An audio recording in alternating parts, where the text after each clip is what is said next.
जब बॉम्बे पहुंचा तो असिस्टेंट ही था, क्लैप मारकर जो होता है, जो प्रक्रिया होती है वो उसको अपनाकर ही वहाँ तक पहुंचा था। जो वेब सीरीज आई है पंचायत को लेकर के पंचायत के साथ भी ऐसा ही है, पंचायत के तमाम किरदारों को बहुत प्यार मिल रहा है, उसमें से मैं भी एक। एज एन एक्टर ऐसी कौन सी भूमिका रही जिसको आप याद करके आज भी एक सुकून महसूस होता है? देखिए इसका उत्तर देना बड़ा वही है।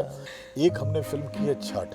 ये बता दूं कि भाई साहब जितने झारखंडी आप हैं उतने हम भी हैं, और मैं कहता हूँ कि झारखंड हमारी मौसी है तो बिहार अगर हमारी माँ है तो उस लिहाज से मैं हमेशा मानता हूँ कि जहाँ की कहानी है उस जगह को अगर हम दिखाएं तो उसकी वास्तविकता और मजबूत होती है। फिल्म सिटी को लेकर के सरकार का भी प्रयास हुआ था लास्ट टाइम कुछ वक्त पहले, लेकिन वो चीज़ें धरी की धरी रह गई। तो वो भी एक बात है, और साथ साथ अगर ये फिल्म नीति या फिल्म बोर्ड जो बनी है, जो सब्सिडी की बात होती है, अगर वो मिले तो और उससे उत्साह बढ़ जाता है। क्योंकि वो जिस तरह के आर्टिस्ट हैं, मैं आर्टिस्ट इसलिए बोलता हूँ क्योंकि आर्ट डायरेक्टर तो बहुत लोग होते हैं, तरह तरह के लोग होते हैं। उस वक्त आपके दिमाग में कब चल रहा होता जब कोई निर्देशक आपको जब कोई गाइडलाइन देता है तो एज एन एक्टर आपको उस वक्त कैसा लगता है?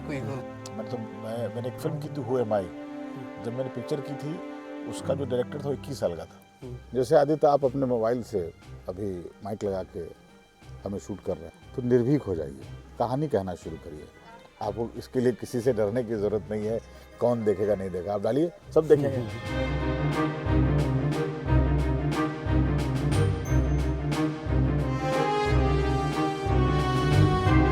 हम यहाँ मौजूद हैं मुर्गा ट्रॉफी जो मूवी है उसके सेट पर, जो अभी ये प्री वर्क चल रहा है, शूटिंग के पहले का वक्त है, और हमारे साथ मौजूद हैं शशि वर्मा जी।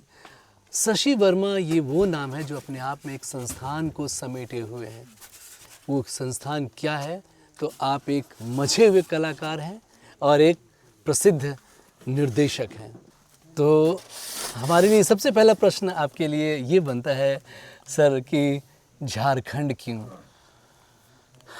बहुत दिनों से इसका उत्तर मेरे साथ चल रहा है, क्योंकि हर बार ये सवाल पूछा जा रहा है झारखंड क्यों। क्योंकि झारखंड जितना, जब ये सवाल आदमी कोई पूछता है तो उसके उत्तर में आता है कि जिससे ये पूछा गया है वो या तो झारखंड का नहीं है, झारखंड आया है। तो मैं ये बता दूं कि भाई साहब जितने झारखंडी आप हैं उतने हम भी हैं, और झारखंड से हम भी हैं। जब मैं ये कह रहा हूँ तो झारखंड की कला संस्कृति मेरे अंदर भी रची बसी है, और कहीं ना कहीं इससे एक अलग तरह का लगाव रहा है। तो जब झारखंड नहीं था तो ये बिहार ही हुआ करता था, और मैं बिहार से हूँ, और मैं कहता हूँ कि झारखंड हमारी मौसी है तो बिहार अगर हमारी माँ है तो उस लिहाज से झारखंड में मैं बार बार आने की कोशिश करता हूँ। मैंने इससे पहले भी एक शो बनाया था जो इस साल आने वाला है, वो भी हमने झारखंड में शूट किया था। अब ये जो कहानी है, ये कहानी झारखंड की है, तो ये रीज़न ये भी था कि हम झारखंड इसलिए आए। लोकेशन जैसे मुझे लगता है, जैसे मुर्गा ट्रॉफी जो ये शब्द है, तो उड़ीसा, एमपी और झारखंड, ये 3 लोकेशन थे। मुझे लगता है मुंबई बिल्कुल एमपी बिल्कुल आपके पास है, तो ये एक ऑप्शन वो आ सकता था। तो मुंबई में भी ऑप्शन सिर्फ उड़ीसा या एमपी नहीं, मुंबई में भी ऐसे लोकेशंस हैं सच पूछिए तो। जब आप मुंबई से पालघर से थोड़ा आगे बढ़ते हैं ना, तो वो भी एक ट्राइबल इलाका है, अंदर अंदर जाएंगे तो वहाँ भी आपको अमूमन ऐसे ही घर मिलेंगे। हो सकता है वहाँ पे जो चित्र होता है उसको वाडली प्रिंट कुछ कहते हैं, वो बिल्कुल यहाँ से मिलता जुलता है। तो हमारे जो इस फिल्म के जो प्रोडक्शन है उन्होंने समझाया कि ऑलमोस्ट एक ही जैसा है वो आर्ट, समझ लीजिए। तो वही है। तो लेकिन झारखंड चूँकि कहानी आया, और मैं हमेशा मानता हूँ कि जहाँ की कहानी है उस जगह को अगर हम दिखाएं तो उसकी वास्तविकता और मजबूत होती है। तो एक बात तो निकल कर के सामने आ रही है कि आपने एक झारखंड को मौसी से नवाजा है, तो मौसी तो बिल्कुल माँ के समान होती हैं, तो वो तवज्जो देना आपके जहन में वो चीज़ें आई हैं, तो निश्चित तौर पर ये झारखंड के लिए बड़ी बात है। लेकिन एक बहुत इम्पॉर्टेंट चीज़ें होती हैं कि यहाँ फिल्म सिटी को लेकर के सरकार का भी प्रयास हुआ था लास्ट टाइम कुछ वक्त पहले, लेकिन वो चीज़ें धरी की धरी रह गई और कुछ सामने निकल करके नहीं आया। तो हमारा एक बहुत इंटरेस्ट निकल करके आता है कि अगर आप जैसे मझे हुए लोग जो मुंबई में जिनका बिल्कुल अपनी चलती है। ऐसे में यहाँ आना एक सबके लिए एक दिशा मिलता है कि वापस से फिल्म सिटी की हाँ, वो जो अवधारणा बनी है, तो इसमें कुछ झारखंड में भी सहभागिता। है फिल्म नीति, तो यहाँ भी है, यहाँ भी फिल्म बोर्ड है जी। और इनकी नीतियाँ फिल्मों को सपोर्ट करने वाली हैं। ये भी एक आकर्षक बिंदु है किसी फिल्म मेकर के लिए। पूर्व में कई सारी फिल्में हैं जिनको यहाँ से अनुदान मिला है। अनुदान मिलना किसी फिल्म को ये अपने आप में एक प्रोत्साहन है। फिल्म बनती है, बिकेगी, बाज़ार में जाएगी, फिर फिल्म में पैसे आएंगे, तो वो एक बात है। लेकिन कोई काम अगर आप किसी राज्य विशेष में कर रहे हैं और वहाँ पे आप उद्यम का विकास कर रहे हैं, वहाँ पे आप रोज़गार दे रहे हैं और उसके बदले में, उसके एवज में सरकार आपको प्रोत्साहित करती है अनुदान दे करके, तो जाहिर सी बात है हम जैसे फिल्म मेकरों के लिए कोई मजबूती मिलता है और वो लगता है कि नहीं नहीं, मतलब ऐसे जगहों को भी एक्सप्लोर करना चाहिए। क्योंकि रांची में जितने खूबसूरत, रांची कह रहा हूँ मतलब पूरे झारखंड में जंगल, पहाड़, मतलब नैसर्गिक जो यहाँ की प्रकृति है वो यूज़ होना चाहिए, उसका मतलब सही चित्रांकन होना चाहिए, सही छायांकन होना चाहिए। तो वो भी एक बात है। और साथ साथ अगर ये फिल्म नीति या फिल्म बोर्ड जो बनी है, जो सब्सिडी की बात होती है, अगर वो मिले तो और उससे उत्साह बढ़ जाता है। और मुझे भी इस फिल्म में सहयोग तो मिल ही रहा है सरकार से भी। मैं कुछ दिन पहले बसंत सोरेन जी से मिला, उनको, उनके पास भी सिनेमा की अच्छी समझ है, बात हुई। फिर जो यहाँ के जो सूचना भवन है वहाँ पे जो डायरेक्टर मिस्टर बख्शी हैं, उनके बारे में भी जानकर खुशी हुई कि वो भी इन चीज़ों को बहुत अच्छे तरीके से देखते हैं। तो मिला जुला करके मैं बहुत पॉजिटिव हूँ और मुझे लगता है कि इनका भी सहयोग मुझे मिलेगा और मिलना ही वांछनीय है, मिलना ही चाहिए। सर अब आते हैं इस बात पर, क्योंकि जब आप सामने होते हैं तो निश्चित तौर पर लोगों का एक बहुत, वो जो अभी रिसेंट एक मूवी आई, जो वेब सीरीज़ आई है पंचायत को लेकर के, आपका एक एक छोटा छोटा कैप्शन जो है, उसकी जो शब्द निकल करके आते हैं, एक तो आपकी आवाज़ ही इतनी मैच्योर निकल करके आती है ना, वो सुनने का बार बार दिल करता है। तो पंचायत के बारे में कुछ अनुभव बताइए ना। बहुत बढ़िया अनुभव है। पंचायत ऐसा वेब सीरीज है जिसको एक आंकड़े के हिसाब से भारत की 90% आबादी ने देखी है।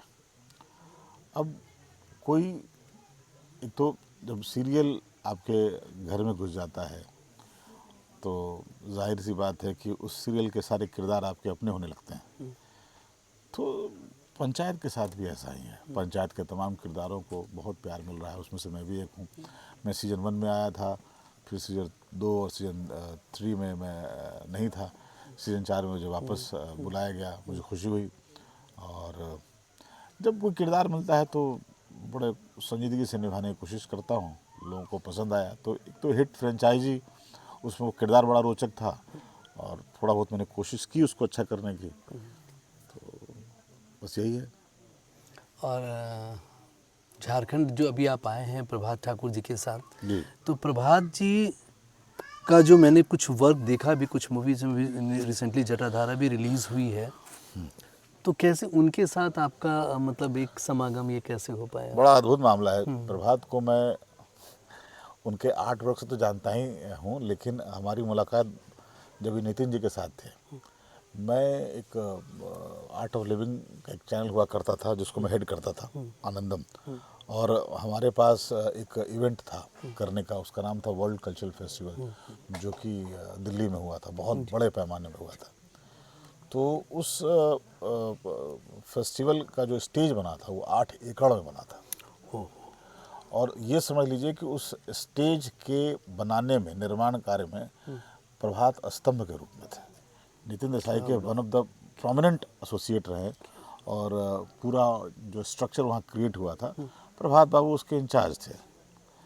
और मेरा सौभाग्य था कि पूरे इवेंट का मैं इंचार्ज था, ओह, चैनल के हेड होने के नाते। तो समागम बड़ी हाँ, सही तो रहा। वहाँ पे मुलाकात हुई। फिर हमारे जो हमारे मातहत काम कर रहे थे वो इनके मित्र थे। फिर वहाँ से और मित्रता बढ़ी और हम लोग मौका तो तलाश कर ही रहे थे कहाँ साथ में काम करेंगे। तो मुझे लगा इससे खूबसूरत मौका क्या हो सकता है, क्योंकि वो जिस तरह के आर्टिस्ट हैं, मैं आर्टिस्ट इसलिए बोलता हूँ क्योंकि आर्ट डायरेक्टर तो बहुत लोग होते हैं, तरह तरह के लोग होते हैं, लेकिन इनके अंदर आर्ट जो है ना कूट कूट के भरा है। मतलब इनका अगर ब्रूस छलक गया तो एक आर्ट निकल जाएगा। क्या तो वो बात उस तरह के व्यक्तित्व के व्यक्ति हैं और बहुत सुलझे हुए हैं, अपने काम के प्रति बहुत ईमानदार हैं। इनको सबसे बड़ी बात यह है कि ये क्या करने आते हैं, इनकी समझ, इनकी क्लैरिटी बहुत है। बहुत लोगों को बहुत दिनों तक नहीं समझ में आते हैं। ये तो बहुत बड़ी बात है सर। प्रभात हमारे लिए एक एसेट हैं इस फिल्म के, और I am very fortunate that we are having Prabhat as an production designer. तब तो निश्चित तौर पर ये मूवी बहुत अच्छी होने वाली है। सर, जैसे मैंने शुरू में ही कहा कि आप एक अपने आप में एक संस्थान है, निर्देशक की भूमिका और एक नायक की भूमिका, दोनों में आप रह रहे हैं। तो ये तारतम्य कैसे बिठा पाते हैं, और उन दोनों की अगर बात करें तो उसमें बेहतर आप किस में अपने आप को मानते हैं? मैं बेहतर का तो नहीं कह सकता, लेकिन दोनों क्या मतलब, मैं जितना निर्देशन हो, लेखन हो, एक्टिंग हो या किसी चीज़ को प्रोड्यूस करने के लिए, मैं इक्वली मैं कैपेबल समझता हूँ अपने आप को। मुझे कभी चिंता नहीं होती कि ये मेरे से होगा कि नहीं होगा। मैंने बहुत सारे आइडियाज हैं, मैं खुद एक्टिंग भी करता हूँ, खुद कर रहा हूँ। हमारे इंटरेस्टिंग बात है, हमारी कंपनी है सिंगर प्रोडक्शन, और हम 2 पार्टनर हैं, मैं और चंदन आनंद। हम दोनों बेसिकली मूल रूप से एक्टर हैं। मतलब मूल रूप से इसलिए कहा गया क्योंकि हम एक्टर के रूप में मिले थे, और बाद में उनको मालूम चला कि मैं और भी कुछ करता हूँ। तो मैं यहाँ तो शुरू से डायरेक्टर था। मैं जब बॉम्बे पहुँचा तो असिस्टेंट ही था, क्लैप मारकर जो होता है, जो प्रक्रिया होती है वो उसको अपनाकर ही वहाँ तक पहुँचा था। लेकिन मैंने इक्वली एंजॉय किया। अभिनय, मैं बार बार बोलता हूँ कि अभिनय मैं कर सकता था, लेकिन अभिनय में संघर्ष जो है मैं वो अफोर्ड नहीं कर पाता, इसलिए मैं उस तरह से ज़्यादा ध्यान नहीं दे पाया। क्योंकि माया नगरी है, माया हर जगह पे, हर मोड़ पे चाहिए होता है, और मुझे लगा कि जो मैं कर रहा हूँ उसमें माया आने में वक्त लगेगा, तो बेहतर है कि जो तकनीकी ज्ञान थे हमारे पास उसके सहारे आप डायरेक्शन में जाइए। और डायरेक्शन मेरे लिए फर्स्ट चॉइस था, आज भी फर्स्ट चॉइस है मेरा। मैं इस फिल्म में कोई एक्टिंग नहीं कर रहा हूँ। तो एज एन एक्टर ऐसी कौन सी भूमिका रही जिसको आप याद करके आज भी एक सुकून महसूस होता है कि मैंने बहुत अच्छा, वैसे तो निश्चित तौर पर एक एक्टर हर रोल देखिए, में अब इसका प्रश्न। उत्तर देना बड़ा वही है। मैं कम से कम तकरीबन 150 विज्ञापन फिल्मों में काम कर चुका हूँ, और उन 150 विज्ञापन फिल्मों में अगर आप देखेंगे, उबेर का देखा है मैंने। हाँ? उबेर का हाँ, देखा है। तो शुरू से लेके आप आखिर तक जब आप देखेंगे तो आप पाएंगे कि हर किरदार में मैं कोशिश करता हूँ उसमें विभिन्नता लाने की। और दूसरी बात, मैं अगर किसी किरदार को करके और संतुष्ट हो जाऊँ तो मुझे लगता है वो अभी तक नहीं हो पाया है। यात्रा अनवरत जारी है। मुझे लगता है कि अभी और मेनी मोस्ट टू कम वो है। लेकिन मैंने एक सीरीज़ की थी, वो उसकी चर्चा बहुत कम लोग करते हैं, बहुत देखी नहीं गई। लाइफ हिल गई, लाइफ हॉट स्टार पे है। मेरी एक एपिसोड में भूमिका है, और मुझे वो करने में बहुत आनंद आया था। हमारे आदित्य ने आपकी फिल्म देखी है। एक हमने फिल्म की है छठ, भोजपुरी में है, ओके। और ये पहली भोजपुरी फिल्म है जिसमें मैंने अभिनय किया है। इसका डायरेक्शन नेशनल अवार्ड मिला है उनको, नितिन चंद्रा ने किया है। नितिन चंद्रा इसकी प्रोड्यूसर हैं। वो मौका मिले तो ज़रूर देखिए। वो भी एक मतलब परिवार के संबंध के बिखरने और फिर संवरने की कहानी है। छठ का परिप्रेक्ष्य है, छठ की पृष्ठभूमि है उस फिल्म में। तो ये सब कुछ किरदार हैं जो करने में आनंद आए थे। बाकी तो तलाश जारी है। सर, उस वक्त आपके दिमाग में कब चल रहा होता जब कोई निर्देशक आपको जब कोई गाइडलाइन देता है तो एज एन एक्टर आपको उस वक्त कैसा लगता है कोई रोल को करते नहीं, मुझे अच्छा लगता है। मैं डायरेक्टर एक्टर हूँ। I always surrender myself to, किसी भी डायरेक्टर को सरेंडर कर देता हूँ। हाँ, जब मुझे लगता है कि लॉजिकली ठीक नहीं लग रहा है और मुझे निर्देशक के अंदर अनुभव की कमी दिखती है, तो मैं साइड में ले आके बोलता हूँ। मेरे से रहा नहीं जाता है, मैं बोलता हूँ। लेकिन कोशिश यही करता हूँ कि तुम जैसा सोच रहे हो वैसा करवाओ। मुझे लगता है कि इसमें ऐसा भी होना चाहिए। लेकिन मुझे अच्छी बात यह है, या मैं कहिए कि बहुत खुशकिस्मत हूँ कि मुझे जितने भी निर्देशक मिले हैं, या तो मैं उनको जल्दी समझ आता हूँ या वो मुझे भी समझ लेते हैं। तो एक बड़ा अच्छा तारतम्य रहता है। और तारतम्य इसलिए भी अच्छा रहता है कि सब अच्छे के लिए गए हैं, प्रोजेक्ट करने के लिए गए हैं। वहाँ इससे दिक्कत नहीं होती कि अरे आप ज़्यादा जानते हैं कि हम ज़्यादा जानते हैं। मैंने एक फिल्म की थी, हु एम आई। जब मैंने पिक्चर की थी, उसका जो डायरेक्टर था वो 21 साल का था। क्या बात है। और सिर्फ उसके कन्विक्शन पे एक छोटा सा रोल करने में मैं पहुंच गया था, गढ़हरवारा, जहाँ ओशो जी पैदा हुए थे और ओशो जी जहाँ पढ़े हैं वो उस यूनिवर्सिटी में मैंने किया था, मतलब उनके स्कूल में, सॉरी मैंने स्कूल में एक्टिंग की।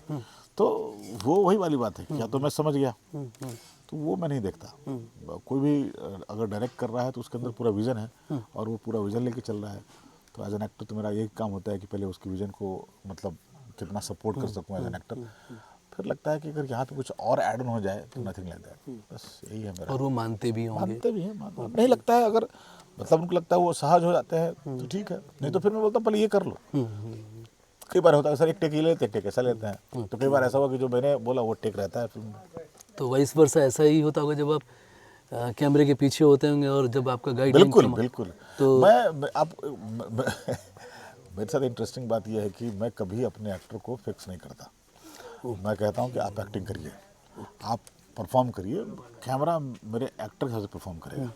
क्योंकि एंड ऑफ द डे आप फिल्म में क्या देखने जाते हैं, कहानी को कौन दिखा रहा है, किरदार को मैं अगर मतलब मेरा इन्फॉर्मेशन, जितना मैं इन्फॉर्मेशन देता हूँ उस हिसाब से अगर अनुरूप है, बोलता हूँ आप इस सिचुएशन ढल के आप अभिनय करिए, मतलब आप जो करना है वो करिए, मैं आप भूल जाइए कैमरा किधर लगा हुआ है, वो हम कर लेंगे। बेहतरीन बात है ये कि इन्होंने एक बहुत बड़ी बात बोली कि फिल्म देखने के लिए एक किरदार को लोग देखने के लिए जाते हैं।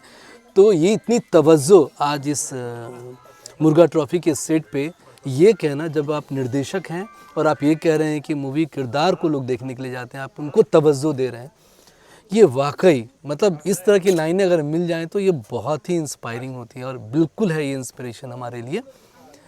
तो मैं सर से फिर से परमिशन लूँगा क्योंकि शूट्स अभी 1 महीने का तकरीबन के दौरान सर तो मिलेंगे।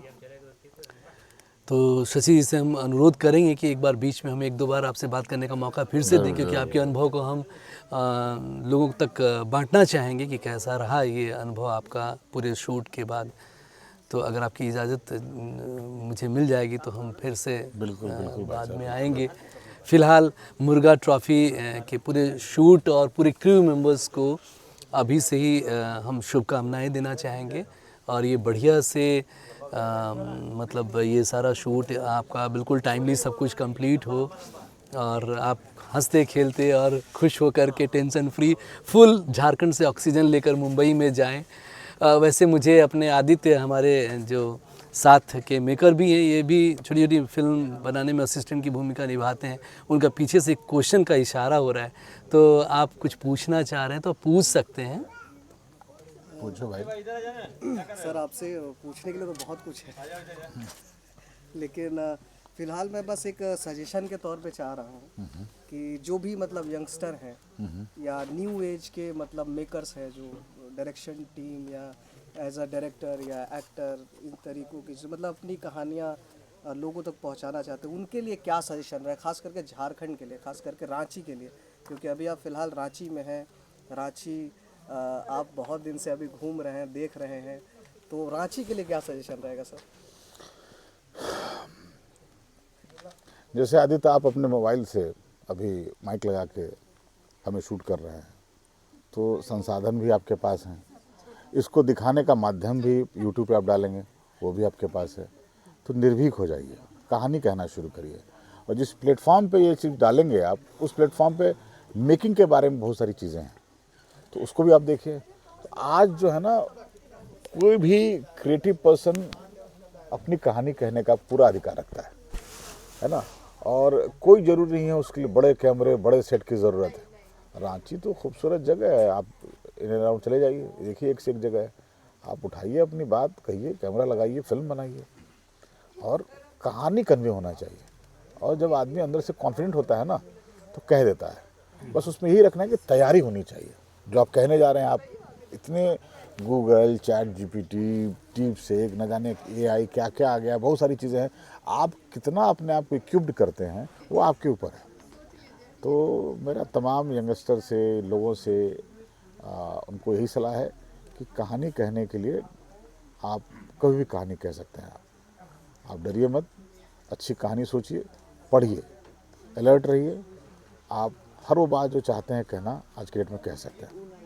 आपको इसके लिए किसी से डरने की ज़रूरत नहीं है, कौन देखेगा नहीं देखेगा, आप डालिए, सब देखेंगे। Thank you so much. Thank you भाई। चलिए, थैंक यू, Thank you. फिर मिलेंगे हम लोग। Thank you sir. Thank you, thank you.